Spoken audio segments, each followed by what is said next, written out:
ल प्रभु यीशु ख्रिस्टको नाममा अति नै प्रेमी जय मसीह। अब हामी थोरै समय परमेश्वरको वचनबाट हामी केही कुरा हामी हेर्नेछौँ। म धेरै लामो समय लिदिनँ र थोरै समय भए तापनि हामी अति नै महत्त्वपूर्ण समय बिताउनेछौँ। यसैले कृपया दया गरिकन थोरै समय आज परमेश्वरको वचनमा अवश्य पनि तपाईहरुले आज प्रार्थना गरे अनुसार प्रभुले हामीलाई केही कुरा दिन चाहेको छ, यसको सम्बन्धमा हजुरहरू तयार हुनुहुन्छ त यसै त मसँग आउनुहोस्। तपाईहरु मिलिकन हामी पढ्नेछौँ उत्पत्तिको किताब 49 अध्याय। उत्पत्तिको किताब 49 अध्यायको हामी पढ्ने रहेछौँ।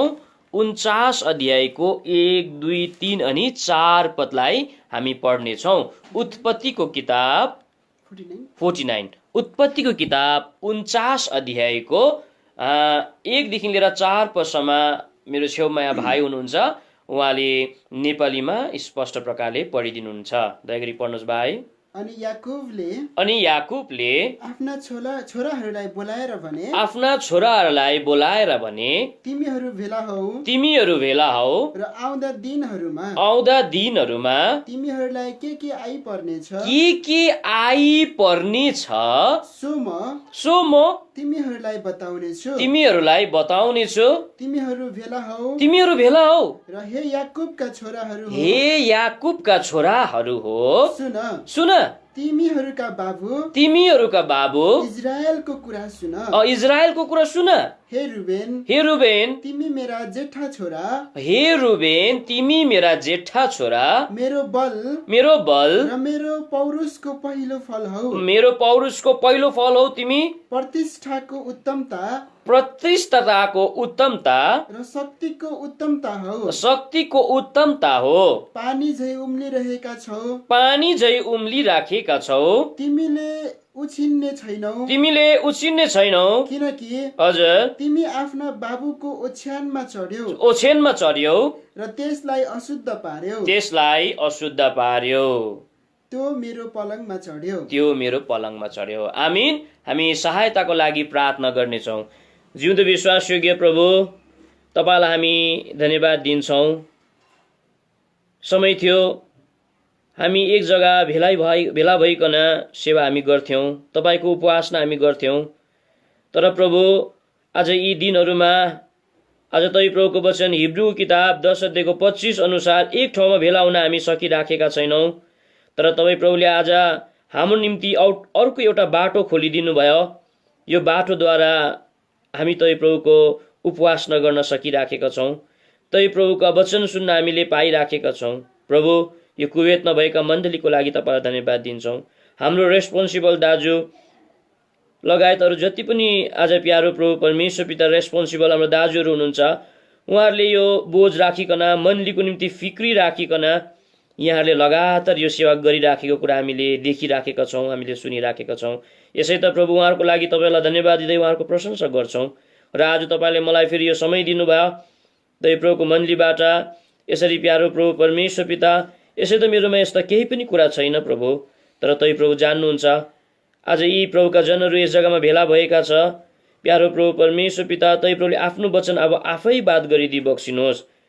आज उत्पत्ति किताब 49 अध्यायको केही भागलाई हामीले पढ्यौँ 1 देखि लिएर 4 पदसम्म। यस जग्गाबाट हामीसँग बात गरिकन आफ्नो नामको महिमा तपाईँ प्रभुले लिई बक्सिनुहोस्। प्रभुजी यस सेवाकाईको विरुद्धमा उठेको अन्धकारको शक्तिलाई तपाईँ प्रभुको अति बहुमूल्य नाममा बाँध्छौँ। तपाईँ प्रभुले बाँधिदिई बक्सिनुहोस्।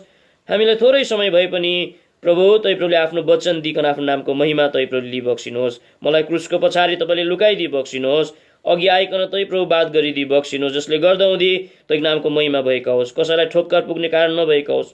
प्रभु तपाईँले काट्नु चाहनुभएको छ, तपाईँ प्रभुले काट्ने वचन दिनुहोस्। तपाईँले छाट्नु चाहनुभएको छ, छाट्ने वचन तपाईँले दिनुहोस्। तपाईँ प्रभुले आज हामीलाई उत्साहको वचन तपाईँ प्रभुले दिन चाहेको छ, तपाईँ प्रभुले दिई बक्सिनुहोस्। सल्लाह दिन चाहेको छ, तपाईँ प्रभुले दिई बक्सिनुहोस्। तपाईँलाई बिन्ती नि प्रार्थना गर्दछौँ। प्यारो प्रभु परमेश्वर पिता, सेवाकाईको विरुद्धमा उठेको अन्धकारको शक्तिलाई तपाईँ प्रभुको अति बहुमूल्य नाममा बाँध्छौँ। तपाईँ प्रभुले बाँधिदिई बक्सिनुहोस्। तपाईँ प्रभुबाटको सहायता, अनुग्रह र दया चाहँदै प्रार्थनालाई मुक्तिदाता प्रभु यीशु ख्रीष्टको नाममा चढाउँछौँ। सुनि ग्रहण गर्नुहोस्। आमीन। भर्खरै यो जुन चाहिँ भागलाई तपाईँ र मैले पढ्यौँ, विशेष गरिकन उत्पत्तिको किताब 49 अध्यायको 1 देखि लिएर 4 पदसम्म। हामी जान्दछौँ यो उत्पत्तिको किताब 49 अध्यायको 1 देखि लिएर जब तपाईँ र म 27 पदसम्म हामी पढ्छौँ, विशेष गरिकन यो भागमा चाहिँ हामी के पाउँछौँ भन्दा हुँदी चाहिँ महान परमेश्वरको दास याकुबको आफ्नो छोराहरूको लागि अन्तिम शब्द, उनी प्रभुको घरमा जानुभन्दा अघि, प्रभुमा आज उनी उठाइनुभन्दा अघि उनको अन्तिम शब्दलाई यस जग्गामा हामी पाउँछौँ। पहिलो कुरा। दोस्रो कुरो, यो भागमा हामी के देख्छौँ भन्दा हुँदी चाहिँ प्रभुको दास याकुबले आफ्नो 12 भाइ छोराहरूको भविष्यमा उनीहरूको जिन्दगी चाहिँ कस्तो हुन्छ भन्ने सम्बन्धमा भविष्यवाणी गरेको कुरा हामी देख्छौँ। दोस्रो कुरा। तेस्रो कुरो चाहिँ यो भागमा हामी के देख्छौँ भन्दा हुँदी चाहिँ विशेष गरिकन प्रभुको दास याकुबले चाहिँ उनको 12 भाइ छोराहरूलाई चाहिँ यस जग्गामा उनीहरूलाई आशिष दिएको कुरा हामी परमेश्वरको वचन बाइबलमा हामी पाउँदछौँ। अनि यो भागमा यस्तो प्रकारले भनिराखेको छ, हे मेरो छोराहरू हो, तिमीहरू चुपो लागेर अब बस्न मिल्दैन, तिमीहरू अब ढल्किरहने तिमीहरूको निम्ति अब यो के भएन, समय छैन, अब आऊ एकदमै तिमी यस जग्गामा भेला हुआ, अनि भेला भइकन तिमीहरूको जीवनमा के कस्तो कुरोहरू बित्छ, भविष्यमा तिमीहरूले के कस्तो कुरोको सामना गर्नुपर्छ, कस्तो परिस्थितिको सामना गर्नुपर्छ, म तिमीलाई बताउँछु भनिकन यस जग्गामा उनले आफ्ना छोराहरूलाई उनी प्रभुमा उठ्नुभन्दा अघि भेला गराइकन उनीहरूको सम्बन्धमा भविष्यवाणी गरेको कुरा हामी पाउँछौँ। कृपया भाइ पढ्नुहोस् 1 लाई। अनि याकुबले आफ्ना छोराहरूलाई बोलाएर भने तिमीहरू भेला हौ र आउँदा दिनहरूमा तिमीहरूमाथि के आइपर्नेछ, के कुरा आइपर्छ सो म तिमीहरूलाई बताउनेछु। तिमीहरूको भविष्यमा के कस्ता कुराहरू आइपर्छ म तिमीलाई बताउनेछु। यी कुराहरू हामी यो भागमा हामी पाउँदछौँ। फेरि भन्छु, कृपया म दया गरिकन, पहिलो कुरा चाहिँ आज हामी के पाउँछौँ भन्दा हुँदी उनले आफ्नो छोराहरूको भविष्यवाणी गरेको कुरा हामी पाउँछौँ। दोस्रो, उनीहरूलाई आशिष दिएको कुरा हामी पाउँछौँ। तेस्रो चाहिँ उसले आफ्नो जिन्दगीको अन्तिम शब्द यस जग्गामा बोलेको कुरा हामी देख्छौँ। त यो जुन चाहिँ 12 भाइ छोराहरूले चाहिँ अहिलेको बेलामा एउटा मण्डलीमा पाइने 12 प्रकारको विश्वासीलाई देखाउँदछ। यो 12 भाइ छोराहरूले चाहिँ अहिलेका यी दिनहरूमा हाम्रो मण्डलीमा पाइने 12 प्रकारको विश्वासीलाई देखाउँदछ। त परमेश्वरको हृदयको चाहना छ तपाईँ र म चाहिँ यो 12 भाइ छोराहरू मध्येमा कस्तो विश्वासी भएको परमेश्वरले तपाईँ र ममा चाहना गर्नुहुन्छ।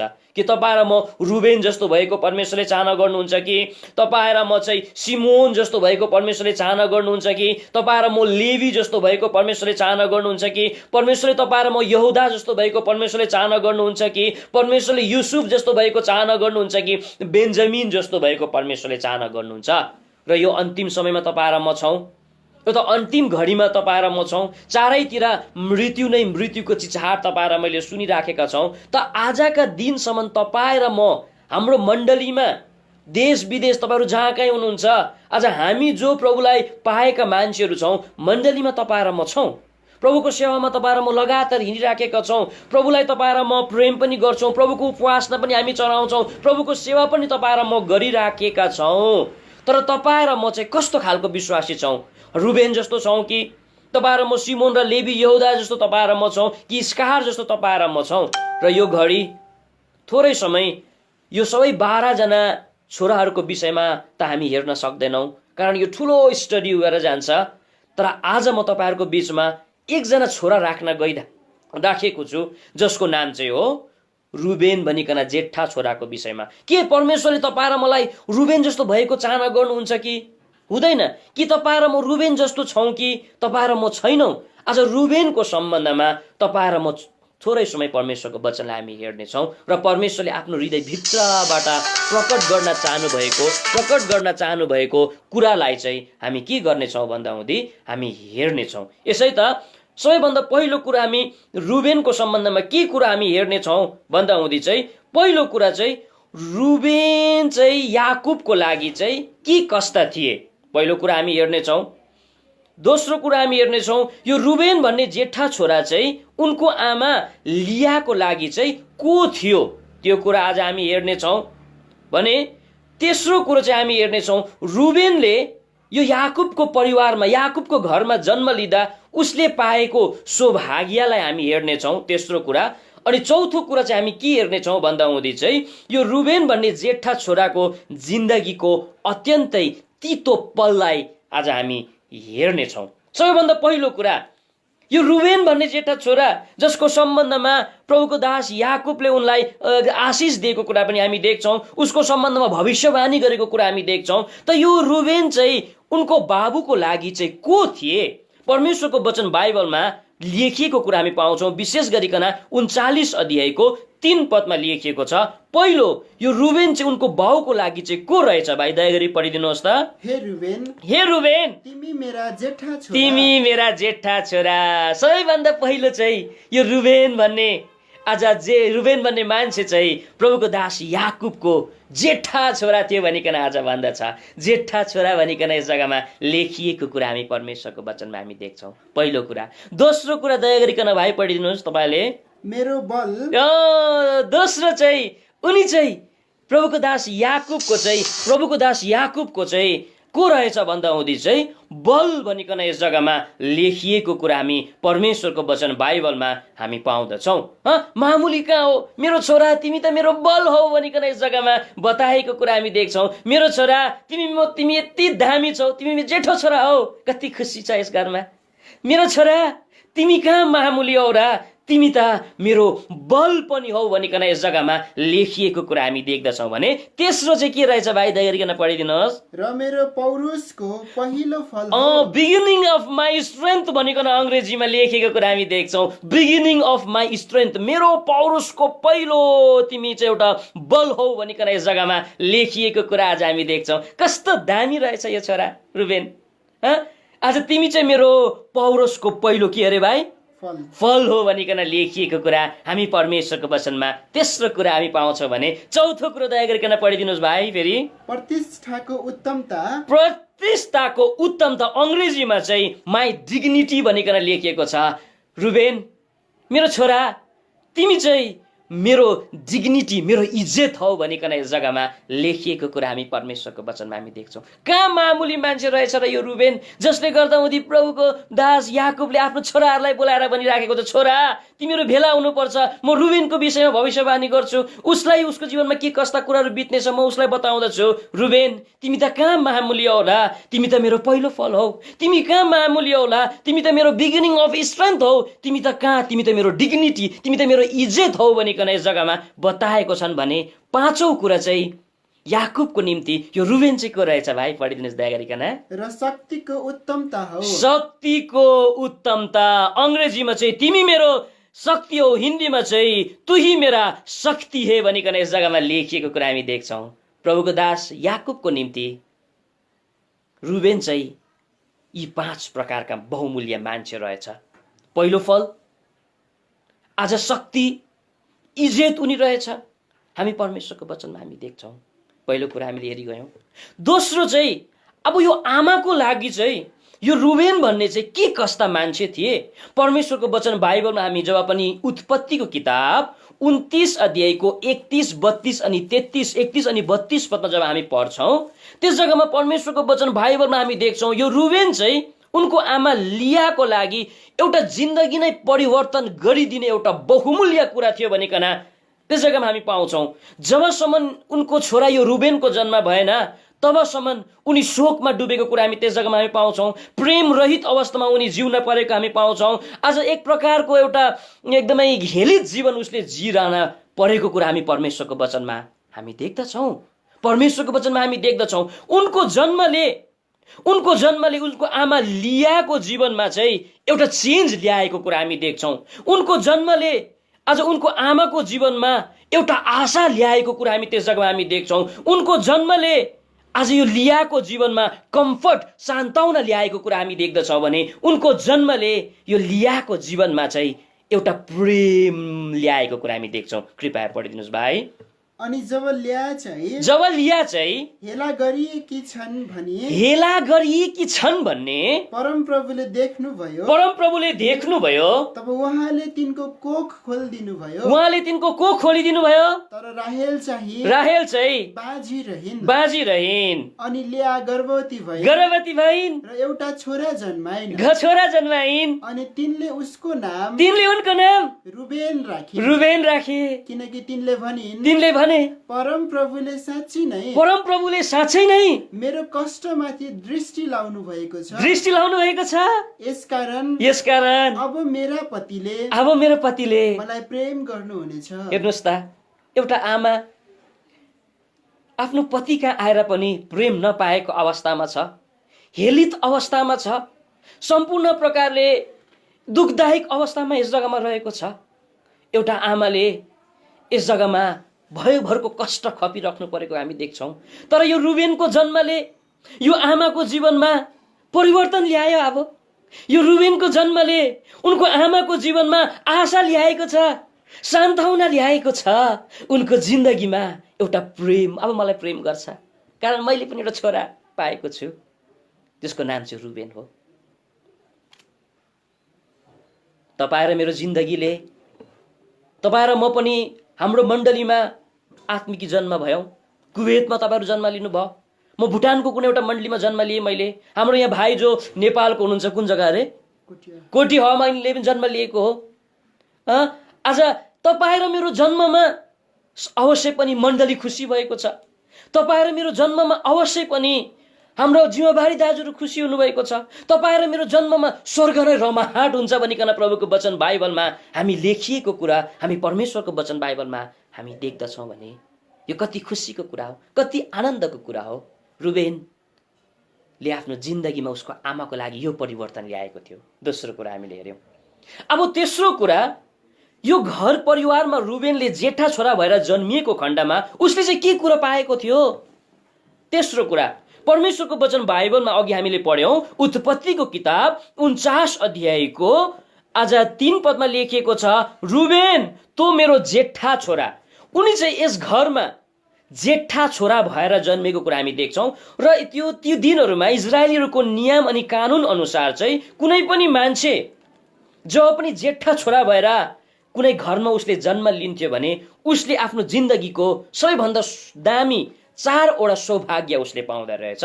र यो मान्छेले यो घरमा जेठा छोरा भएर जन्मेको खण्डमा उसले 4वटा सौभाग्य कुरा पाएको कुरा हामी देख्छौँ। सबैभन्दा पहिलो सौभाग्य चाहिँ जेठा छोरा भएर उनी जन्मेकोले उसले चाहिँ डबल पोर्सन पाइन्थ्यो भनिकन परमेश्वरको वचन व्यवस्था विवरणको किताब 21 अध्यायको सायद 17 पदमा हुनुपर्छ, त्यस जग्गामा लेखिएको छ, जेठा छोराले चाहिँ डबल पोर्सन पाउँछ भनिकन, डबल भाग पाउँछ भनिकन त्यस जग्गामा लेखिएको कुरा हामी देख्छौँ। पढिदिनुहोस् भाइ। तर आफ्नो सारा सम्पत्तिबाट त्यसले अप्रियको छोरालाई दोब्बर भाग दिएर उसलाई जेठा हुने मान्यता दियोस्। जेठा छोराले राखिदिनुहोस् भाइ। जेठा छोरा भएर जन्मेकोले यो रुबेनले यस घरमा पाइने सौभाग्य चाहिँ डबल पोर्सन उसले पाउँदथ्यो, डबल भाग, डबल हिस्सा उसले पाउँथ्यो। पहिलो कुरा। दोस्रो कुरा चाहिँ हामी परमेश्वरको वचनमा हामी देख्छौँ कि ऊ जेठा छोरा भएकोले उसले चाहिँ पुजारी पद पनि पाइन्थ्यो भनिकन हामी लेखिएको कुरा हामी देख्दछौँ। पुजारी पद उसले पाउँथ्यो। यो कस्तो सौभाग्य यो केटाले पाएको, कस्तो दामी कुरा उसले पाएको, यो दोस्रो कुरा हामी देख्छौँ। तेस्रो कुरा चाहिँ रुबेन चाहिँ जेठो छोरा भएर जन्मेको खण्डमा उसले पाइने तेस्रो कुरा चाहिँ रुलरशिप भनिकन आज भन्दछ, राजकीय पद पनि उसले पाइन्दथ्यो। दोस्रो इतिहासको किताब 22 अध्याय, दोस्रो इतिहासको किताब 21 अध्यायको सायद 3 पदमा हुनुपर्छ भाइ, पढिदिनुहोस् दया गरिकन। यो पदमा म कन्फिडेन्ट चाहिँ छुइनँ, दया गरिकन।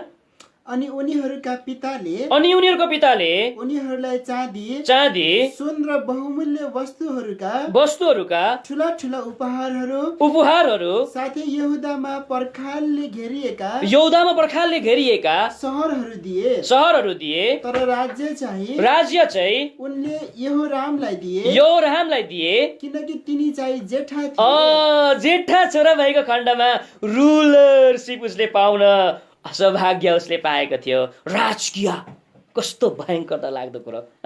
अनि अब चौथो कुरा चाहिँ उसले के पाउँथ्यो रहेछ भन्दा हुँदी चाहिँ बाबुपछिको दोस्रो घरको कप्तान बन्ने सौभाग्य पनि पाइन्थ्यो जेठा छोरा भएर जन्मेको खण्डमा, र उसले पाएको थियो। अनि भनिन्छ यो ठुलो दाजुको शब्द चाहिँ अन्तिम शब्द हुन्थ्यो, अरू भाइहरूले काट्नु पनि पाउँथेन। आफूभन्दा सानो भाइहरूले, दाजुले भने भाइ आज तिमी यो जग्गामा जानुपर्छ, चुपचाप ऊ जानुपर्ने थियो। दाजुको शब्द उसले काट्नु पाउँदैन, किन भन्दा हुँदी जेठा छोरा भएर ऊ जन्मेको खण्डमा, यो याकुबको घरमा उनी जेठा छोरा भएर जन्मेको खण्डमा उसले आफ्नो जिन्दगीमा यो 4वटा सौभाग्य उसले पाएको थियो। तेस्रो भागलाई पनि तपाईँ र मैले हेरिसक्यौँ। अब तर प्रभुको वचन बाइबलमा यो रुबेनको लागि दुःखको कुरा लेखेको छ। प्रभुको वचन बाइबलमा यो रुबेनको लागि अत्यन्तै पीडादायक कुरा लेखेको छ। के लेखेको रहेछ अरे भन्दा हुँदी, हो छोरा तिमी मेरो बल हो छोरा तिमी मेरो सामर्थ हो छोरा तिमी जन्मिँदाखेरि तिमी मेरो डिग्निटी पनि हो, तिमी मेरो इज्जत पनि हो, सब कुरो तिमी बन्यौ। तिम्रो आमाको जिन्दगीमा एउटा नयाँ खुसी लिएर जन्म्यौ, तिमीले सौभाग्य पनि तिमीले प्राप्त गर्यौ छोरा।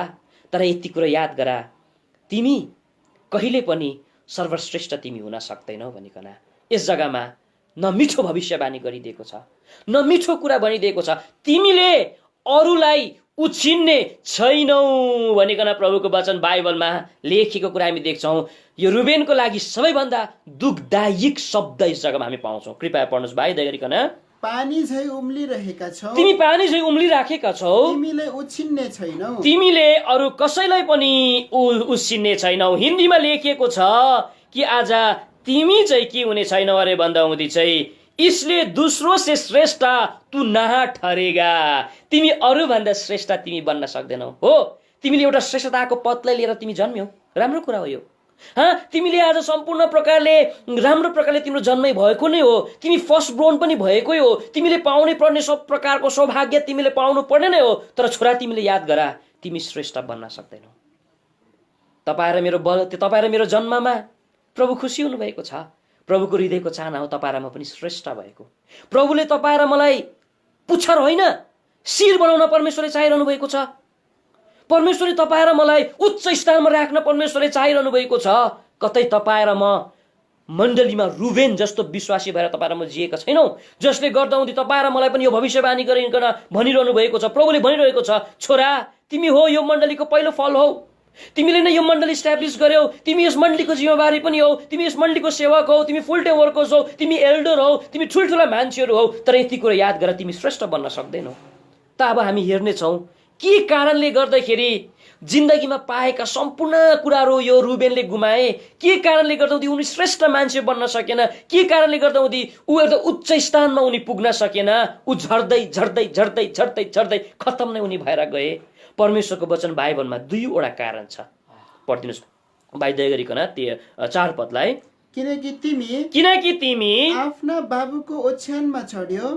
भाइ माथि भागलाई पढिदिनुहोस्, तिमी पानी झै भन्ने 4लाई। पानी झै उम्लिरहेका छौ, तिमी पानी झै उम्लिराखेका छौ। पहिलो कारण उनी श्रेष्ठ बन्न नसकेको कारण, आज उनी अत्यन्तै दुखी मान्छे उनी बन्न परेको कारण चाहिँ पानी जस्तो उम्लेकोले भनिकन यस जग्गामा लेखिएको छ। र अर्को भागलाई तिमी आफ्नो बुबाको के गर्यौ अरे भाइ दया गरी पढिदिनुहोस्। किनकि तिमी आफ्ना बाबुको ओछ्यानमा चढ्यौ। तिमी आफ्नो बाबुको ओछ्यानमा चढ्यौ।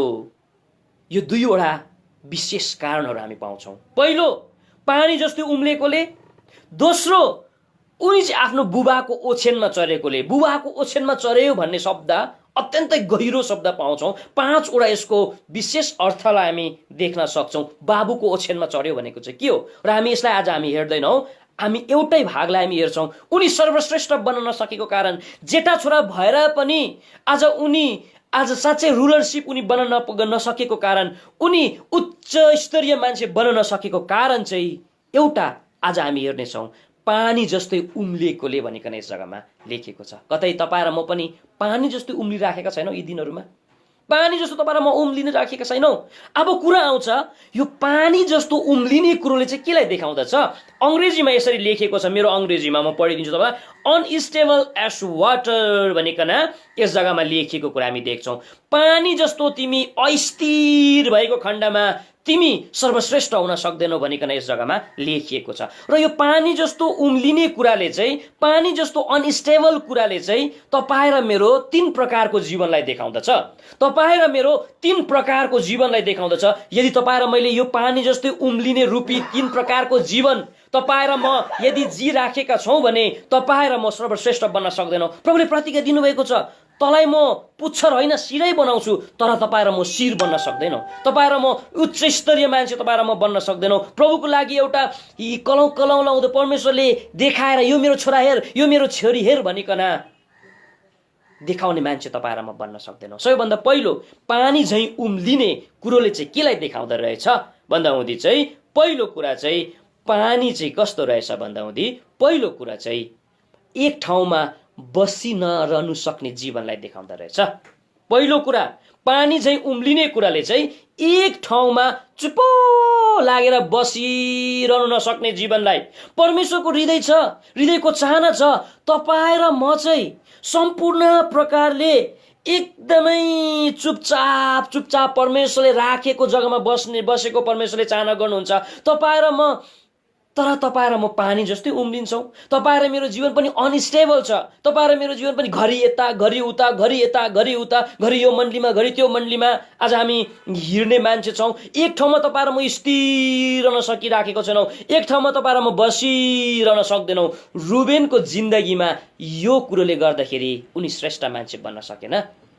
ऊ पनि एउटा पानी चाहिँ उम्लिने अनस्टेबल लाइफ उसको भएकोले, एकदमै चञ्चली जीवन उसको भएकोले चाहिँ ऊ यस्तो प्रकारको तितो कुरा उसले आफ्नो जिन्दगीमा भोग्नु पर्यो। परमेश्वरको चाहना छ तपाईँ र म परमेश्वरको पाउँमा बसिरहेको परमेश्वरले चाहना गर्नुहुन्छ। प्रभुको वचन बाइबलमा घरिघरि देखाउँछु। मरियम भन्ने स्त्री छ, भाइ लुका किताब 10 अध्यायको 38 पढ्नुहोस् तपाईँले। त्यस जग्गामा लेखिएको छ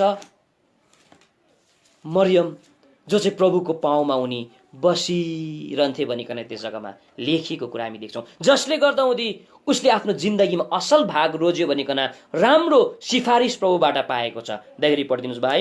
अब यस्तो भयो उहाँहरू जाँदै गर्नुहुँदा उहाँ कुनै एउटा गाउँमा पस्नुभयो।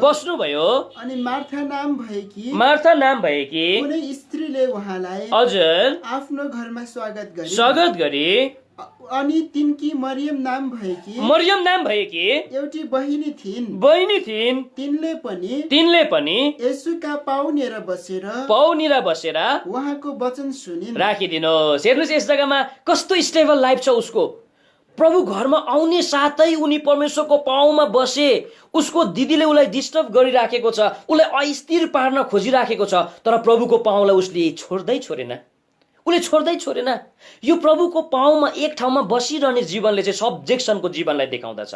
भन्नुको अर्थ चाहिँ यो स्त्री चाहिँ एउटा अधीनताको जीवन थियो।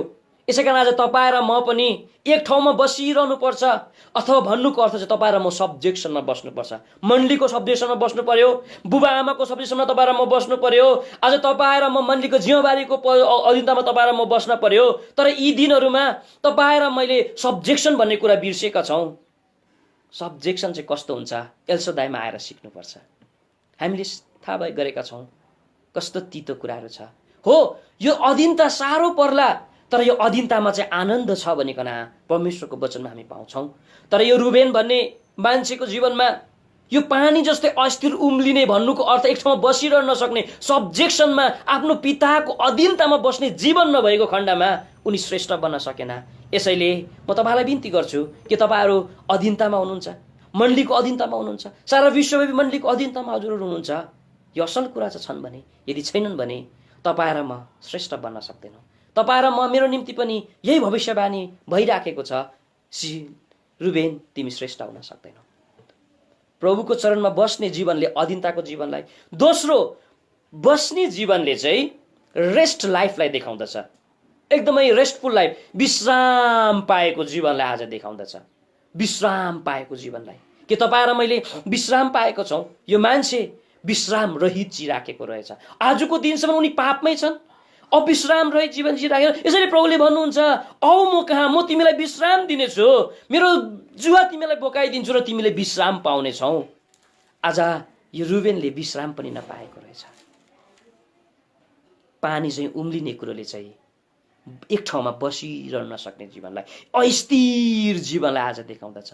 यसैले कतै तपाईँ र म पनि अस्थिर त छैनौँ। मण्डलीमा स्थिर पाइनु पर्नेमा, परमेश्वरको पाउमा तपाईँ र म स्थिर पाइनु पर्नेमा तपाईँ र म अस्थिर छौँ, अस्थिर छौँ। एउटा साँचो घटना म तपाईँलाई बताइदिन्छु। मेरो एकजना साथी जो कालिम्पोङ एल्सोदाई कन्भोकेसनमा, जब म भुटानको एउटा जग्गामा म थिएँ, म सानैमा पढिराखेको थिएँ, मेरो साथी कन्टिन्यू लगातार कालिम्पोङ कन्भोकेसनमा उनी आउँथे। अक्टोबर नोभेम्बरमा नै आएर परमेश्वरको घरमा काम सकाउने। तर एउटा यस्तो खालको उसको जिन्दगी थियो। एल्सोदाईबाट घर फर्किसकेपछि, जब पनि यहाँ मार्चमा उनी घर फर्किसके पश्चात चाहिँ उसको एउटा अस्थिर जीवन भएकोले उसले सम्पूर्ण प्रकारले प्रभुको सङ्गति छोड्ने, प्रभुमा आज उनी नहिँड्ने अथवा मण्डलीमा पनि उनी नबस्ने। तर यसरी उनी तर सधैँ एल्सोदाईमा चाहिँ आउँछ। तर एल्सोदाईबाट फर्किसकेपछि, नोभेम्बरमा आउने, मार्चमा फर्किसकेपछि उसको जीवन थियो अस्थिर जीवन। र यो अस्थिर जीवनले गर्दा हुँदी पछिबाट गएर उनी यस्तो डरलाग्दो प्रकारले उसको आफ्नो जिन्दगीमा पतन भन्ने कुरा आउँछ।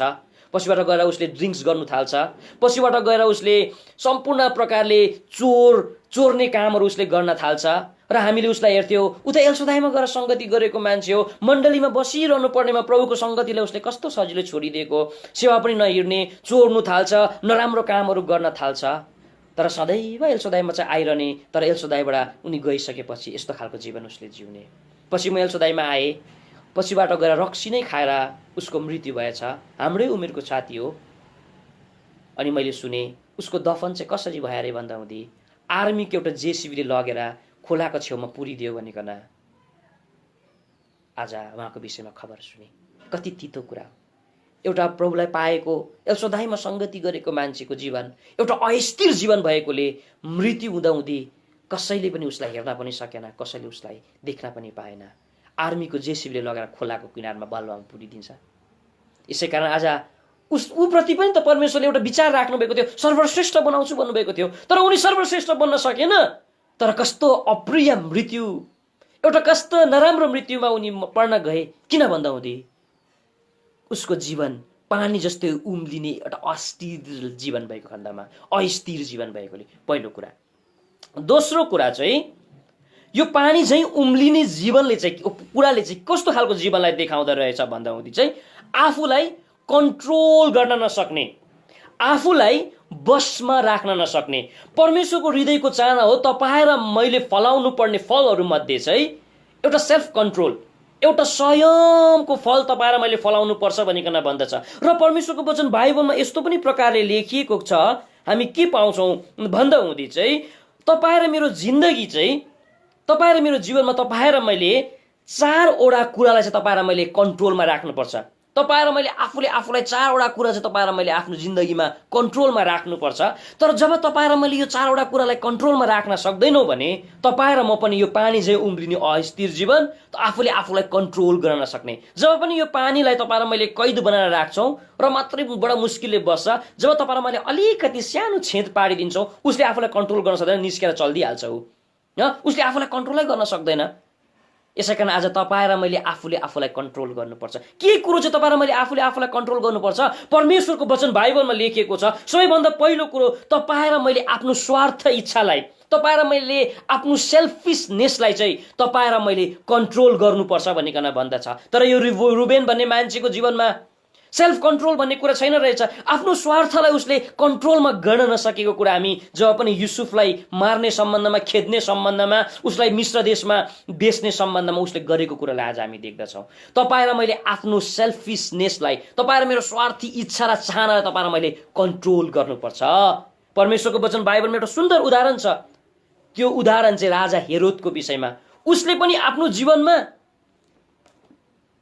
आफ्नो सेल्फलाई, आफ्नो स्वार्थलाई कन्ट्रोल नगरेको खण्डमा जब पनि प्रभु यीशु ख्रीष्टको जन्म भयो, प्रभुको वचनमा लेखिएको छ उनी आतिए भनिकन यस जग्गामा लेखिएको कुरा हामी देख्छौँ। पढ्नुहोस् त भाइ, हामी कहाँ पाउँछौँ भने नि मत्तीको किताब 2:3 पढ्नुहोस् त। जब पनि प्रभु यीशु ख्रीष्टको जन्म भएको देखि हेरोद राजाले उनी आतिए अनि यरुशलेम पनि आतिए भनिकन त्यस जग्गामा लेखिएको छ। पढ्नुहोस् भाइ। तर जब हेरोद राजाले यी कुराहरू सुने, प्रभुको जन्मका कुराहरू सुने, तब तिनी आतिए र तिनीसँग सारा यरुशलेम पनि। कस्तो तितो न मिठो कुरा।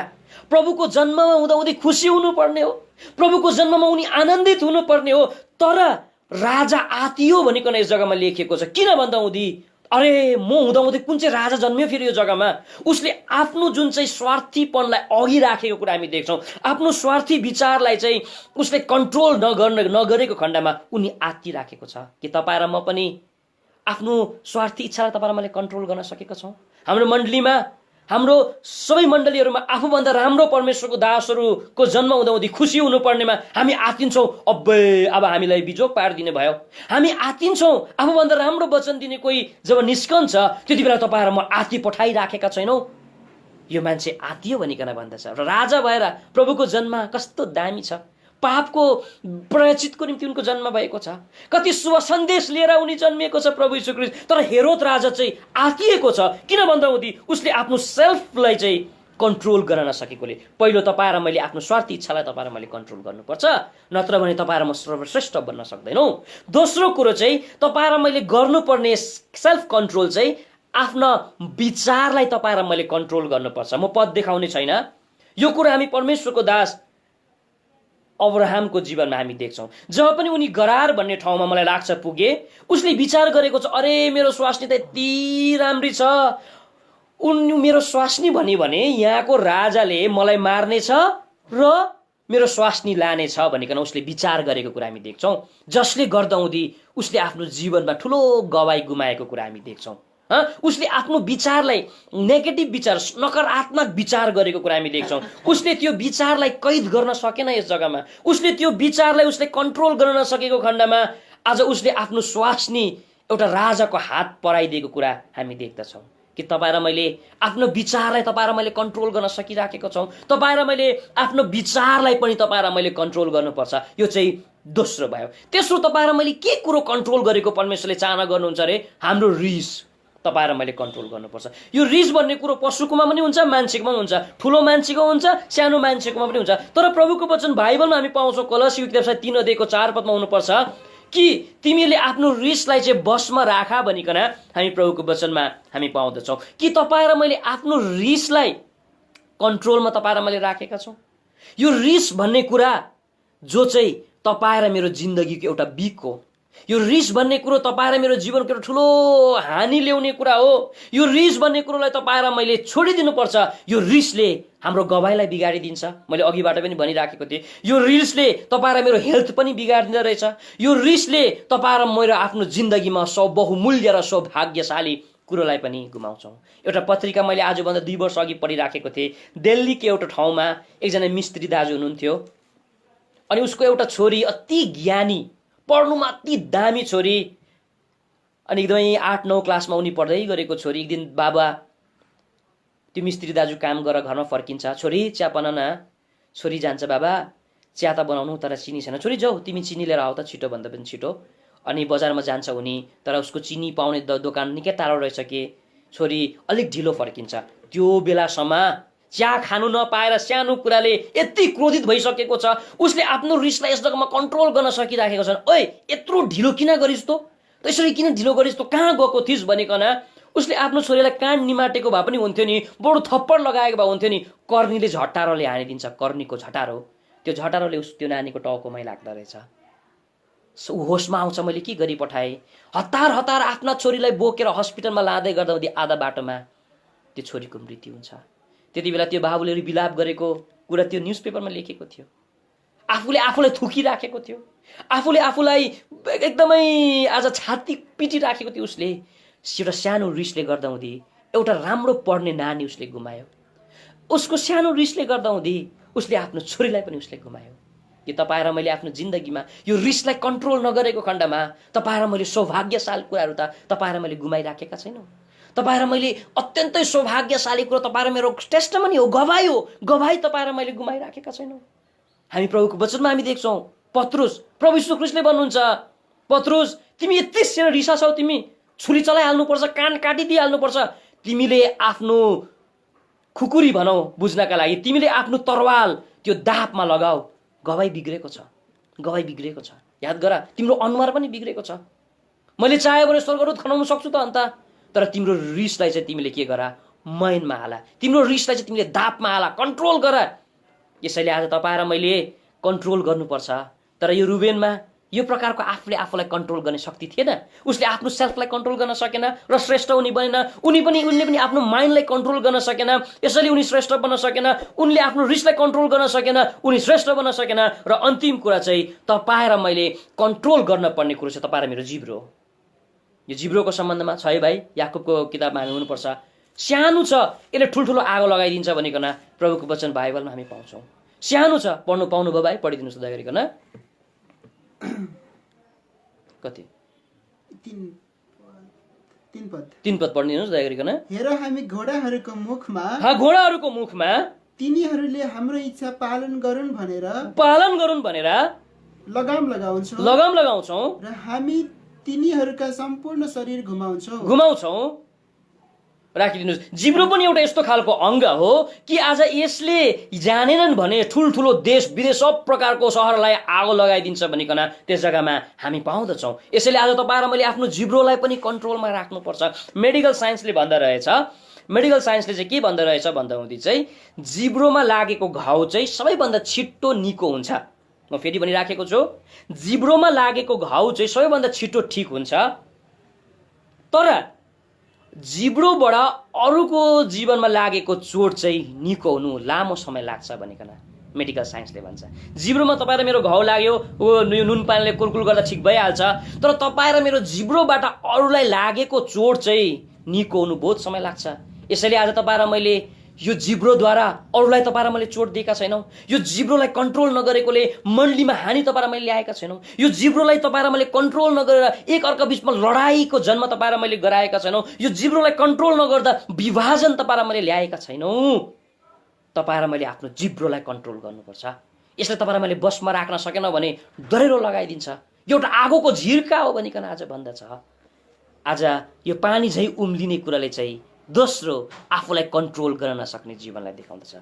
र तेस्रो अनि अन्तिम यो पानी झैँ उम्लिने जीवन जो छ रुबेन, जसले गर्दा तिमी श्रेष्ठ बन्न सक्दैनौ छोरा, यसले चाहिँ केलाई देखाउँदो रहेछ भन्दा हुँदी चाहिँ सदैव आज उकालो लाग्नु पर्नेमा ओह्रालो नै झर्न खोज्ने, उकालो लाग्नु पर्नेमा ओह्रालो नै झर्न खोज्ने उनको जीवन चाहिँ यस्तो खालको जीवन रहेछ। पानी चाहिँ उम्लिराखेको कुराले चाहिँ तेस्रो जीवन चाहिँ ऊ सदैव उकालो जान पर्नेमा ओह्रालो नै लाग्न खोज्ने यो जीवनलाई आज देखाउँदछ। पानी जब पनि माथिबाट तल झर्छ, भुइँमा झरिसकेपछि त्यही सतहमा उनी रहँदैनन्। उनी सक्दोभर तल्लै भाग खोज्छ, तल्लै भाग खोजे जत्तोभर तल्ला नै ऊ पस्न खोजेको कुरा हामी देख्छौँ। कहिले तपाईँले जिन्दगीमा देख्नु भएको छ पानी उकालो चढेको? कहिले पनि पानी उकालो चढ्दैन, ऊ जहिले पनि तल मात्रै झर्न खोज्छ। र यो रुबेनको जीवन पनि यस्तै रहेछ। पानी चाहिँ उम्लिराखेको छौ, तिमीलाई म चाहन्छु पहाडमा चढेको, तिमीलाई म चाहन्छु तिमी उच्च स्तरमा पुगेको, म चाहन्छु तिमी माथि माथि माथि माथि आज परमेश्वरको सेवा गर्दै तिमी बढ्दै गएको। तर बढ्नुको सट्टामा उनी घट्दै गएको कुरा हामी देख्छौँ। रुबेनको यो जीवनले गर्दा हुँदी चाहिँ आज उनी के भएको कुरा हामी देख्छौँ, खत्तम भएको कुरा हामी देख्छौँ। उनी सर्वश्रेष्ठ उनी बन्न सकेन। के तपाईँ र म पनि उकालो लाग्न पर्नेमा, तपाईँ र म प्रभुमा बढ्न पर्नेमा, तपाईँ र म परमेश्वरको सेवामा बढ्न पर्नेमा ओह्रालो लागिराखेका छैनौँ, तल झरिराखेका छैनौँ? तपाईँ र म परमेश्वरको वचन बाइबलमा एउटा उदाहरण म देखाउँछु। जसप्रति पनि परमेश्वरको इच्छा थियो त्यो पहाडमा चढेको। उत्पत्ति किताब 19 अध्यायमा हामी पाउँछौँ लुतको जीवनमा। प्रभुले भन्छ, ए लुत छिटो गर सदमबाट निस्का र तिमी पहाडमा चढा। तर उसले भन्छ, प्रभु म पहाडमा चढ्न सक्दिनँ, म उकालो चढ्न सक्दिनँ, जसले गर्दा उनी पनि सर्वश्रेष्ठ बन्न सकेन। दया गरिकन पढिदिनुहोस् भाइ 19 अध्याय उत्पत्तिको किताबमा 17-18 पदलाई पढ्नुहोस् त पहिला, दया गरी 17 अनि 18 पदलाई। अनि यस्तो भयो जब उनीहरूले तिनीहरूलाई बाहिर निकाले तब उनले भने आफ्नो प्राण बचाउनलाई भाग आफ्नो पछिल्तिर फर्केर नहेर सारा बेसीमा कहीँ नबस पहाडतिर भागेर जाऊ नत्र तिमी भस्म हुनेछौ। तल्लो भागलाई। अनि लुतले उनीहरूलाई भने बिन्ती छ त्यस्तो नहोस् हे मेरा प्रभु। अब हेर्नुहोस् हेर्नुहोस् तपाईको दासले तपाईको दृष्टिमा कृपा पाएको छ र तपाईले आफ्नो करुणा बढाउनु पनि भएको छ जो मेरो प्राणलाई बचाइकन तपाईले देखाउनु भयो तर म चाहिँ भागेर पहाडतिर जान सक्दिन। कस्तो दुःख लाग्दो कुरा परमेश्वरको चाहना छ यो पानी जस्तै उम्लिएको भन्ने कुरोले आज तपाईँ र म चाहिँ तल झरिरहने नबर्ने जीवन जिएको परमेश्वरले चाहना गरेको छैन। यो उनीलाई पनि पहाडमा चढ न, छिटो तिमी सुरक्षित हुन्छौ, पहाडमा चढ त, तिमी चढ। तर उसले भन्छ बिन्ती छ म पहाडमा चढ्न सक्दिनँ। लो तल झर्ने जीवन जिएको कुरा आज हामी देख्छौँ। यो पहाडमा चढ्ने जीवनले चाहिँ तीन प्रकारको जीवनलाई देखाउँदछ जुन जीवन रुबेनको थिएन। यो पहाडमा चढ्ने जीवनले चाहिँ टोटली सेपरेसन लाइफलाई देखाउँदछ, टोटली अलगी जीवनलाई देखाउँदछ। र यो लुतलाई भनिराखेको छ हेर तिमी छिटोभन्दा छिटो अलग भइहाल न सदोमबाट, तिमी पहाडमा चढिहाल, तिमी उच्च स्तरमा पुगिहाल न, तिमी ओह्रालो होइन उकालो लाग न, अलगी हुआ न। म सक्दिनँ भनिकन यस जग्गामा भनेको छ कि तपाईँ र म पनि ओह्रालो लाग्ने जीवन, उच्चमा नजाने सेपरेसन अलगी जीवन नजिएर ओह्रालो लागिराखेको छैन। यो पहाडमा चढ्ने जीवनले चाहिँ प्रभुसँग नजिक पुग्ने जीवन देखाउँदछ, प्रभुसँग क्लोज हुने जीवनलाई देखाउँदछ।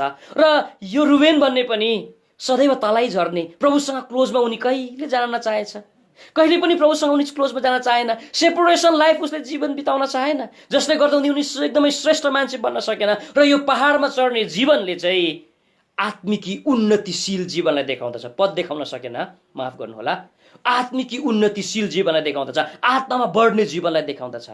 तर यो लुत जसले पहाडमा चढ्न नमानेको देख्छु, तलै झर्नु खोजेको, मैदानमै बस्छु म, पहाडमा चढ्दिनँ कि तपाईँ र म यस्तै गरिराखेका छैनौँ। आत्मिकी जीवनमा तपाईँ र म बढ्न पर्नेमा तपाईँ र म अझै घटी त राखेका छैनौँ। सेवा सङ्गति तपाईँ र मेरो बढ्न पर्नेमा घटी त राखेका छैनौँ। तपाईँ र मेरो प्रार्थना बढ्न पर्नेमा घटी त राखेका छैनौँ। तपाईँ र मेरो प्रेम बढ्न पर्नेमा तपाईँ र मेरो प्रेम घटी त राखेका छैनौँ। एकता बढ्न पर्नेमा अनएकतामा तपाईँ र म भइराखेका छैनौँ। तपाईँ र मेरो एकता त नबढिराखेका त छैन। पानी झैँ उम्लिराखेको छौ रुबेन, यसैले तिमी श्रेष्ठ बन्न सक्दैनौ। तर दुःख लाग्दो कुरा उसको जीवन यस्तो भएको खण्डमा सिधै प्रभाव चाहिँ उसको सन्तानमा पनि पडिगएको कुरा हामी देख्छौँ। उनको जीवन यो पानी चाहिँ उम्लिने यो जीवन भएको खण्डमा उसको सन्तानमा पनि उसको जिन्दगीको ठुलो प्रभाव परेको कुरा हामी देख्छौँ परमेश्वरको वचन बाइबलमा, कि उनको सन्तान पनि घट्दै गएको कुरा हामी देख्छौँ। जेठा छोरा भएको खण्डमा उसको सन्तान बढ्न पर्नेमा उनको सन्तान चाहिँ घट्दै गएको छ। यो एकदमै ध्यान दिएर सुन्नुहोस्, दया गरिकन म तपाईँलाई पद देखाउनेछु। जब पनि रुबेनको सन्तान मिश्र देशबाट निस्कँदाखेरि चाहिँ कतिजना चाहिँ निस्केको थियो अरे भन्दा हुँदी नि, हामी गन्तीको किताबमा पढ्नुहोस् त भाइ दया गरिकन। हामी कहाँ पाउँछौँ भन्दा हुँदी गन्तीको किताब 1 अध्यायको 21 पदमा हामी पाउँछौँ कति हजार चाहिँ उनीहरू मिश्र देशबाट निस्केका थिए, त्यस जग्गामा लेखेको कुरा हामी पाउँछौँ। एकदम छिटो पढ्नुहोस् भाइ दया गरिकन। रुबेन कुलका गन्ती गरिएकाहरूको संख्या मिश्र देशबाट निस्कँदाखेरि गन्ती गरिएका संख्या चाहिँ 46,500 थियो। 500 थिए। अब यहाँ हेर्नुहोस् है, मिश्र देशबाट निस्किँदाखेरि रुबेन कुलको 46,500 थियो भनिकन लेखेको छ। तर कनान देशमा पुग्दाखेरि चाहिँ कति पुगेछ भन्दा हुँदी हामी यो कुरा हामी गन्तीको किताब 26 अध्यायको 7 पदमा लेखेको छ। कतिजना चाहिँ पुगेछ, बढेर पुगेछ कि घटेर पुगेछ? दया गरी पढ्नुहोस् भाइ 26 अध्यायको 7 पदलाई। रुबेनीहरूका घरानाहरू यिनै हुन् अनि तिनीहरू मध्ये गन्ती गरिएकाहरूको संख्या 43,730 थियो। ला हेर्नुहोस् त, घट्दै गइराखेको छ, बढ्नु पर्नेमा। जेठा छोराको सन्तान बेसी हुनु पर्ने हो त, जेठा हो नि त उनी। मिश्रबाट निस्कँदाखेरि चाहिँ 46,500, तर आज उनीहरू त्यस जग्गामा कनान देशमा पुग्न लाग्दा अथवा पुग्दाखेरि चाहिँ 43,730 जना मात्रै भएछ। भन्नुको अर्थ चाहिँ कति घटेछ, यसलाई तपाईँ र मैले माइनस गर्दाखेरि चाहिँ 2,770 जना घटेछ। बढ्नु पर्ने होइन भाइ, बढ्नु पर्ने हो त हौ। बढ्न सकेन। किन भन्दा हुँदी उसको बाउको जीवनै पानी जस्तै छछल्किने तलै झरिरहने जीवन भएकोले उसको सन्तानहरू पनि तल झर्दै तल झर्दै तल झर्दै तल झर्दै तल झर्दै गएको कुरा हामी देख्छौँ। तपाईँ र मेरो सन्तान पनि कतै तल झरिराखेको छैन आत्मामा? तपाईँ र मेरो छोराछोरीहरू पनि तल झरिराखेको छैन? आज बाउले गरेको गल्तीले गर्दाखेरि चाहिँ कहाँ गयो 2770 जना मान्छे? कहाँ हरायो? अरू कुलको बढेको कुरा हामी पाउँछौँ, तर उसको कुलमा मान्छे घट्दै गएको। त्यति मात्रै कहाँ हो र? यो रुबेनको यस्तो जीवन भएकोले, पानी झै छचल्किने लो तलै झर्ने जीवन भएकोले परमेश्वरको वचन बाइबलमा हामी पाउँछौँ उसको कुलद्वारा एकजना पनि राजाको जन्म भएन, उसको कुलद्वारा एकजना पनि पुजारीको जन्म भएन, उसको कुलद्वारा कुनै भविष्यवक्ताको जन्म भएन, उसको कुलद्वारा कोही पनि इम्पोर्टेन्ट कुनै पनि महत्त्वपूर्ण विशेष मान्छेको जन्म भएन। कस्तो दुःख लाग्दो कुरो। अरू कुलद्वारा राजा निस्किन्छ, अरू कुलद्वारा पुजारी निस्केको छ, अरू कुलद्वारा इम्पोर्टेन्ट मान्छे निस्केको छ, परमेश्वरको घरलाई सुरक्षा दिने मान्छे निस्केको छ, तर उसको कुलद्वारा एकजना पनि राजाको जन्म भएन, उसको कुलद्वारा एकजना पनि प्रफेटको जन्म भएन, उसको कुलद्वारा एकजना पनि प्रभुको सेवकको जन्म भएन।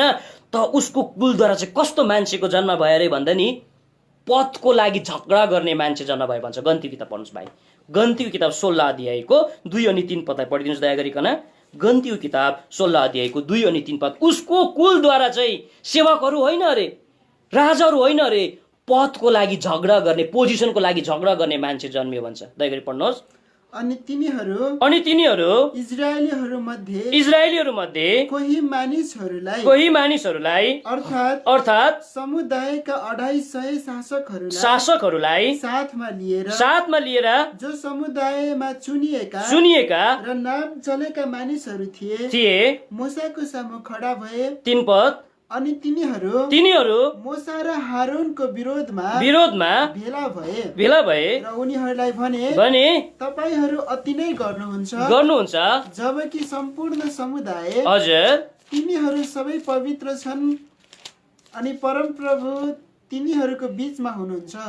रुबेन कुलका थिए। 1 पदमा होला भाइ, एकछिन त म तपाईँलाई पढाउँछु है। उनीहरू चाहिँ रुबेन कुलका थिए। ल पढ्नुहोस्।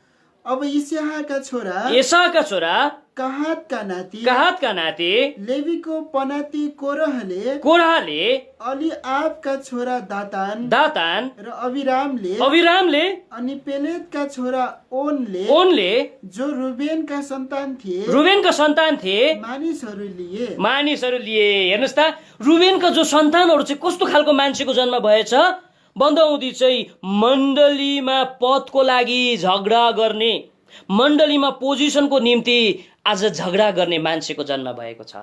एउटा बाउले गरेको पापले उसको छोराहरू चाहिँ राजाहरू बनेन, पुजारीहरू बनेन, मण्डलीको लागि झगडा गर्ने। त्यति मात्रै होइन, प्रभुको वचनमा लेखेको छ गन्तीको किताब 13 अध्यायको 4 पदमा 31 पदमा हामी पाउँछौँ कि उनको कुलबाट चाहिँ कस्तो खालको मान्छे निस्क्यो अरे भन्दा हुँदी मण्डलीलाई रुवाउने मान्छे निस्क्यो भनिकन लेखेको छ। जब पनि उनीहरू पनि विशेष गरिकन मोसाले चाहिँ उनलाई भेद लिन पठाएका थिए, रुबेन कुलबाट पनि भेद लिन पठाएका थिए कनानमा, उनीहरू फर्केर आएर उल्टा कुरा गरेको कुरा हामी देख्छौँ यो रुबेनीको कुलहरूले पनि, जसले गर्दा हुँदी सारा मण्डली रुएको छ। त्यस जग्गामा हामी पाउँछौँ सारा मण्डली एकदमै रोएको कुरा हामी त्यस जग्गामा हामी देख्छौँ। उसको सन्तानहरू चाहिँ मण्डलीलाई रुवाउने सन्तानहरू निस्के। त्यति मात्रै होइन, उसको सन्तानको चाहिँ कस्तो खालको सन्तान अरे, प्रभुको दास मोसा जस्तो प्रभुको ठुल्ठुलो दासहरूको विरोध गरे भनिकन यस जग्गामा लेखेको छ। तपाईँहरूलाई मात्रै प्रभुले बात गर्नुहुन्छ, हामी चाहिँ के हेऱ्यौँ? कस्तो प्रभुको दासहरूको विरोध गर्ने सन्तानको यस जग्गामा जन्म भएको छ। त्यति मात्रै होइन, न्यायकर्ताको किताब 5 अध्यायको 10, 11, 12 पद तपाईँले पढ्नुहोस् तपाईँले कि त्यस जग्गामा लेखेको छ दलबन्दी गर्ने मान्छे निस्क्यो भनिकन। उसको कुलद्वारा चाहिँ दलबन्दी दल आज यी दिनहरूमा यस्तो प्रकारका कुराहरू हामी देख्छौँ। दलबन्दी छ जहीँ तहीँ। किन यसो भयो? आज रुबेनको पिता नै रुबेन भएको खण्डमा रुबेनको जस्तो क्यारेक्टर भएकोले चारैतिर दलबन्दी नै दलबन्दी। उसको सन्तानद्वारा एकजना पनि सेवक जन्मेन, उसको वंशद्वारा एकजना राजा जन्मेन। उसको सन्तानद्वारा मण्डलीलाई रुवाउने, परमेश्वरको दासहरूलाई रुवाउने, उसको सन्तानद्वारा दलबन्दी गर्ने मान्छेको जन्म भयो। उसको सन्तानद्वारा आज मण्डलीलाई रुवाउने मान्छे बन्यो। यसैले तपाईँ र मसँग प्रभुले यही कुराद्वारा आज बात गर्न चाहेको, मलाई परमेश्वरले यो वचन स्वतन्त्रता परमेश्वरले मलाई दिनुभयो। यसरी तपाईँ र मैले आफूलाई सोचौँ, तपाईँ र म कतै मण्डलीमा यो रुबेन जस्तो भएर जिराखेका छैनौँ जो परमेश्वरले चाहना गर्नुहुन्न, परमेश्वरले पटक्कै चाहना परमेश्वरले गर्नुहुन्न कि तपाईँ र म रुबेन जस्तै अनस्टेबल लाइफ, आफूलाई कन्ट्रोल गर्न नसक्ने जीवन, आफूलाई एकदमै उच्चमा बढ्दै उदै लाने जीवन लान नसक्ने जीवन जिएको परमेश्वरले चाहना गर्नुहुन्न। र अन्त गर्नुभन्दा अघि एउटा सत्य घटना म बताइकन यो सेवालाई म राख्न गइराखेको छु। अमेरिकामा भएको साँचो घटना हो। अमेरिकाको एउटा गाउँमा एउटै छिमेकीमा 2 जना छोराको त्यही दिन जन्म भएछ। एउटै गाउँमा अनि 2टा घरमा छोराको जन्म भएको छ। अनि उनीहरू सँगै खेल्दै खेल्दै बढ्दै जान्छ। उनीहरू एउटै स्कुलमा उनीहरू पुग्छ र एउटै कलेजमा उनीहरू पुग्दै जान्छ। एउटै प्रकारले बढ्दै गएछ 2 जना केटा। र जब बढ्दै गइसकेपछि पछिबाट गएर चाहिँ के हुन्छ भन्दा हुँदै चाहिँ उनीहरू जन्म लिइसके पश्चात चाहिँ यो 18 सेन्चुरीको अन्तिम समय हो। 1800 कुरा हो। अनि 18 सेन्चुरीको केही समयदेखि लिएर 1950 सम्म आइपुग्दाखेरि चाहिँ उनीहरू 2 जनाको सन्तानहरू फैलिएछ। पहिलो मान्छेको सन्तानद्वारा चाहिँ, पहिलो मान्छेको वंशद्वारा चाहिँ 1026 जना सन्तान भएछ। 1950 सम्म आइपुग्दाखेरि दोस्रोको चाहिँ 929 जना सन्तानहरू भएछ। अनि त्यो पहिलो मान्छेको 1026 जना सन्तानहरू बीच चाहिँ अनि उनको सन्तानहरू चाहिँ कस्तो भए अरे भन्दा हुँदी चाहिँ हामी इतिहासमा हामी पाउँछौँ पहिलो त्यो मान्छे सँगै बढेको, सँगै पढेको, सँगै हिँडेको पहिलो मान्छेको सन्तानहरूमा चाहिँ 300 जना चाहिँ जेलमा पढेछ। 300 जना जेलमा पढ्छ। अनि 129 जना छोरीहरू चाहिँ घृणित काम गर्ने हुन्छ। त्यति मात्रै होइन, 27 जना चाहिँ उसको सन्तानद्वारा 27 जना चाहिँ हतियारा हुँदो रहेछ भने 529 जना चाहिँ ड्रग्स एडिक्ट हुन्छ छोराहरू। 529 जना छोराहरू चाहिँ ड्रग्स एडिक्ट हुन्छ। र जब पनि उसको सन्तान चाहिँ 1950 सम्म आइपुग्दाखेरि चाहिँ उसको सन्तानलाई जोग्याउनुको लागि, उसको सन्तानलाई चाहिँ सम्हाल्नुको लागि चाहिँ अमेरिकाको 10 करोड खर्च गर्नु पर्यो भनिकन इतिहासको किताबमा लेखेको रहेछ। पहिलो मान्छेको सन्तानलाई जोग्याउनुको लागि, पहिलो मान्छेको सन्तानलाई चाहिँ सम्हाल्नुको लागि चाहिँ अमेरिकाको पैसा 10 करोड खर्च भयो भनिकन त्यस जग्गामा लेखेको कुरा हामी पाउँछौँ। अब दोस्रो मान्छे उसको वंशमा पनि उसको पनि लगभग 926 जना उसको सन्तान भएछ। नाति पनातिदेखि लिएर तपाईँले बुझिहाल्नु भयो। र उसको त्यो 929 जना चाहिँ के कस्ता मान्छेहरू भएछ भन्दा हुँदै चाहिँ 450 जना चाहिँ देशको सेवा गर्ने मान्छे भएछ। 450 जना चाहिँ सेवक बनेछ, प्रभुको सेवा गर्ने मान्छे बनेछ। त्यसपछि चाहिँ 75 जना चाहिँ स्कुलको प्रिन्सिपल बनेछ दोस्रो मान्छेको सन्तान चाहिँ। अनि 314 जना चाहिँ अमेरिका देशलाई सहायता गर्ने फौजी आर्मी बनेछ, अमेरिकाको आर्मी उनीहरू बनेछ। 66 जना चाहिँ लेखक बनेछ, 66 जना चाहिँ लेखक बनेछ। 7 जना चाहिँ अमेरिकाको गभर्नर बन्यो भनिकन लेखेको कुरा हामी पाउँछौँ। 1 जना चाहिँ अमेरिकाको उपराष्ट्रपति बन्यो भनिकन लेखेको छ। र यो दोस्रो मान्छेको नाम चाहिँ के हो भन्दा हुँदी जोनाथन एडवर्ड भन्ने मान्छे हो। उनको सम्बन्धमा म युथ क्याम्पको लागि प्र्याक्टिकल टक बनाइराखेको छु। एक समयमा प्रभुले म प्रचार गर्नेछु, हामी प्रचार गर्नेछौँ। त अब कुरा आयो एउटै गाउँमा जन्मेको, एउटै समयमा जन्मेको, एउटै गाउँमा हुर्केको एउटै मान्छे, तर कसरी विश्व भिन्नता भयो? के कारण यसो भिन्न भयो? कसैको छोराहरू सेवक भइराखेको छ, कसैको छोराहरू लेखक भइराखेको छ, कसैको छोरीहरू गभर्नर भइराखेको छ, कसैको एकदमै यस्तो भइराखेको छ, कसैको ड्रग्स एडिक्ट, कसैको यस्तो नराम्रो खानपिन गर्ने, घिनलाग्दो काम गर्ने छोरीहरू बन्ने। र रिसोर्स गर्दै लाँदाखेरि चाहिँ के पत्ता लाग्यो भन्दा हुँदी पहिलो मान्छे जो छ उसको जिन्दगीमा चाहिँ नियम कानुन के पनि थिएन रहेछ। सदैव रक्सी खाने, सदैव मुज मजामा आफ्नो जीवन जिउने, सदैव खेलठट्टाको जीवन जिउने, आफ्नो जीवनमा राम्रो उदाहरण नदिने, आफ्नो छोराहरूलाई राम्रो उदाहरण पेश नगर्ने, आज राम्रो प्रकारले गवाई नराख्ने, एउटा बाउ भएर पनि एउटा भने जस्तो साँचो बाउ हुन नसकेको रहेछ। तर दोस्रो मान्छे चाहिँ सानोदेखि नै प्रभुलाई आदर गर्ने, सानोदेखि नै प्रभुलाई प्रेम गर्ने, बाइबल पढ्ने, बाइबल स्टडी गर्ने, प्रभुको वचन प्रचार गर्ने र सानोदेखि नै राम्रो प्रकारले ऊ आफै पनि लेखक हो थिए। उनी आफै पनि सानोदेखि प्रभुको वचनहरू लेख्ने मान्छे भए, जसले गर्दाखेरि चाहिँ आज उसको सन्तान चाहिँ एउटा सफल अमेरिकाको गभर्मेन्टले यत्रो पैसा खर्च गर्नु परेन उसको सन्तानलाई जोगाउनका लागि, बरु अमेरिकाको गभर्मेन्टलाई नै सहायता गरेको कुरा हामी देख्छौँ। यसैले मेरो बुबाहरूलाई म रिक्वेस्ट गर्न चाहन्छु, तपाईँले जिराखेको जीवन कतै रुबेनको जीवन जस्तो जिरहनु भएको छैन। तपाईँको छोराहरूले हेरिरहनु भएको छ, तपाईँको छोरीहरूले हेरिरहनु भएको छ। आज तपाईँ र मलाई हेर्दा हुँदी चाहिँ के साँच्चै उनीहरूलाई हिरो लागिराखेको छ? हिरो लागिराखेको छ? आज किन हाम्रो नानीहरूले हिरोको नकल गर्छ, हिरोनीको नकल किन गर्छ? किन भन्दा हुँदी घरको बाउ चाहिँ एउटा हिरो हुनुपर्नेमा आज ऊ साँच्चै बाउको निम्ति एउटा मोडल, एउटा हिरो नभएको खण्डमा आज आफ्ना छोराछोरीहरूले अरूको नक्कल गरेको कुरा हामी देख्छौँ। यसैले आज परमेश्वरले हामीसँग बात गर्न चाहेको यो वचन छ, उत्पत्ति किताब 39 अध्यायको 1 देखि लिएर 4 पदसम्म हामी पढ्यौँ। रुबेन, तिमी आशिषित भएर जन्म्यौ, तिमीले सब प्रकारको कुराहरू लिएर जन्म्यौ, तर तिमी कहिले पनि श्रेष्ठ हुन सक्दैनौ, कारण आज तिम्रो जीवन चाहिँ यस्तो पानी जस्तै उम्लिने जीवन तिम्रो भएको खण्डमा र उसको जिन्दगीबाट सम्पूर्ण कुराहरू खोसिँदै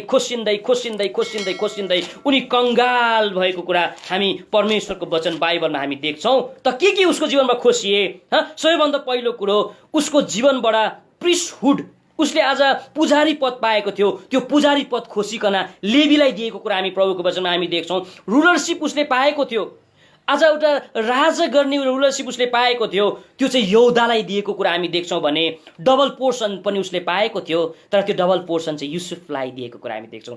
खोज्दै प्रभुले तपाईँ र मेरो जिन्दगीबाट खोज्दै लानुहुन्छ।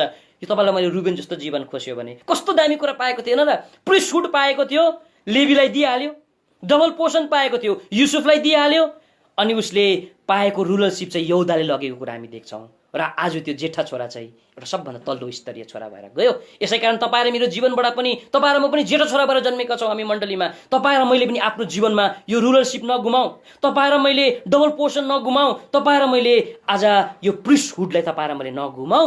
यसैले परमेश्वरले तपाईँ र मलाई सहायता गरेको होस्। हामी थोरै समय हाम्रो दाजु डोल सिंहले गाइड गर्नुहुन्छ, हामी प्रार्थनामा हामी बस्छौँ। 30 सेकेन्ड यो सुनेको वचन अनुसार तपाईँ र म निर्णय गर्नेछौँ, कतै तपाईँ र म पनि आज के तपाईँ र म पनि रुबेन जस्तो जिराखेको छैनौँ, पानी जस्तै उम्लिने। अब हामीले यो उसको बाउको ओछ्यानलाई मैला पार्ने सम्बन्धमा हामीले हेरेनौँ, तर यही नै हामी रहौँ, पानी जस्तो उम्लिने जीवनले चाहिँ बसमा राख्न नसक्ने, आफूलाई कन्ट्रोल गर्न नसक्ने, एक ठाउँमा बसिरहन नसक्ने, उकालो चढ्न नसक्ने जीवनलाई देखाउँछ। तपाईँ र मेरो यस्तो जीवन छ भने आउँ प्रस्ताव गरौँ र तपाईँ र म आफूलाई तयार गरौँ। समय छोटो छ, प्रभुको आगमन कुनै समय पनि हुन सक्छ र तपाईँ र म पश्चातापी गरिकन रुबेन जस्तो होइन।